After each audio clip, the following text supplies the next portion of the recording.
Halo, perkenalkan nama saya Lin Sanjaya dari kelas 10 Akuntansi nomor absen 1. Pada video kali ini, saya akan menjelaskan sedikit tentang mengoperasikan aplikasi pengolah angka atau biasanya disebut spreadsheet. Nah, sebelum mulai, kita harus tahu dulu nih, tujuan pembelajaran kita hari ini tuh apa sih? Nah, tujuan pembelajaran kita hari ini adalah menentukan pengertian sel dengan benar, menentukan jenis-jenis sel pada pengolah angka atau spreadsheet dengan tepat, mendemonstrasikan kajian tentang jenis-jenis karakter sel yang tepat, dan mengoperasikan pemrosesan data melalui identifikasi sel yang tepat. Nah, setelah ini baru kita masuk nih ke materi pembelajarannya. Materi kita yang pertama hari ini adalah menganalisis data berdasarkan sel. Nah, sel itu tuh apa sih? Pengertian sel. Sel adalah kotak yang merupakan pertemuan antara sebuah kolom dan sebuah baris. Contohnya nih, bila ada di kolom A baris 5, maka itu disebut sel A5.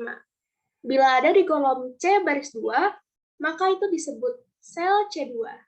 Contohnya nih sama kayak gambar yang aku taruh di sini. Itu contohnya sel A1, di mana dia ada di kolom A dan ada di baris 1. Selanjutnya, kita akan belajar mengenai pengertian range. Pengertian range adalah kumpulan dua atau lebih sel, atau biasanya tuh disebut sebagai sekumpulan sel.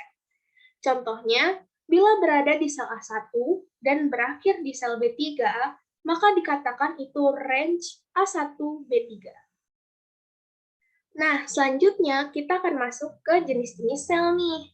Sel itu ada 3 jenis. Yang pertama, sel relatif, sel absolut, dan sel semi-absolut atau semi-relatif. Apa sih sel relatif itu? Sel relatif adalah sel yang berbentuk angka-angka nih, dan nilai data yang ada di dalamnya akan mengalami perubahan jika terjadi penyalinan. Yang kedua, sel absolut.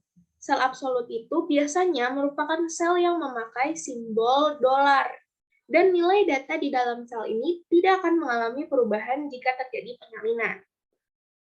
Yang terakhir adalah sel semi-absolut. Sel semi-absolut adalah campuran dari sel relatif dan sel absolut, di mana alamat sel yang dibuat absolut pada kolom saja atau hanya pada barisnya saja. Selanjutnya ada karakter sel. Yang pertama itu ada tombol yang seperti tanda panah gitu ya. Ada yang ke atas, ke bawah, ke kiri, sama ke kanan. Nah, tombol itu keterangannya adalah pindah satu ke sel ke kiri, ke atas, ke kanan, atau ke bawah. Selanjutnya ada tombol enter. Keterangan dari tombol enter yaitu pindah satu sel ke bawah. Selanjutnya ada tombol home. Keterangannya yaitu pindah ke kolom A. Selanjutnya ada tombol CTRL plus home. Keterangannya pindah ke sel A1.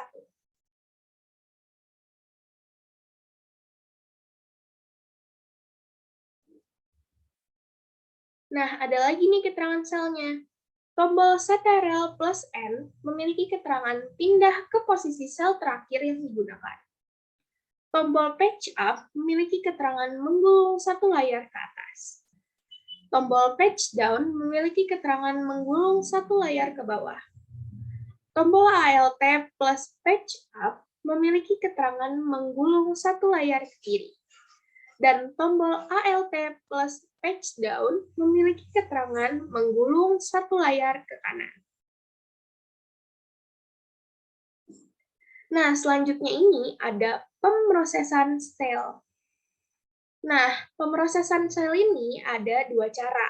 Yang pertama dengan mengubah ukuran sel. Mengubah ukuran sel memiliki dua komponen yang harus diingat, yaitu mengubah ukuran sel bisa menggunakan mouse atau kursor, dan mengubah ukuran sel bisa dengan menginsert tab ribbon. Tab ribbon merupakan fungsi-fungsi yang ada di atas layar, seperti di gambar ini nih, tab ribbon. Nah, selanjutnya yang kedua adalah memberikan garis pada sel. Yang A memberi warna pada sel. Untuk memberi warna pada sel bisa dilakukan dengan memilih sel yang mau diberi warna, lalu pilih fill color. Yang B, menyisipkan sel bisa dengan tombol Shift Cell Right, yaitu dengan menyisipkan sel ke kanan. Yang kedua, Shift Cell Down, yaitu menyisipkan sel ke bawah. Yang ketiga, anti-row, yaitu menyisipkan baris. Dan yang keempat, anti-column, untuk menyisipkan kolom. Dan yang C, menghapus sel.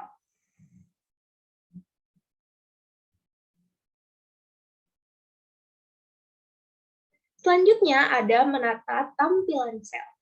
Tampilan lembar kerja ditata dan dirapikan supaya memudahkan dalam mengerjakan tugas. Yang pertama, meratakan tampilan data dengan tombol Align Left, yaitu rata kiri, Align Right, yaitu rata kanan, dan Center, yaitu rata tengah. Yang kedua, membuat garis tingkat. Bisa dilakukan dengan memblok sel yang diinginkan, lalu klik tab border. Yang ketiga, mengatur tampilan huruf, bisa dengan font, font style, size, underline, dan color. Terima kasih telah menonton video ini. Mohon maaf jika ada kesalahan kata-kata atau kekurangan dalam PPT yang telah saya buat. Terima kasih.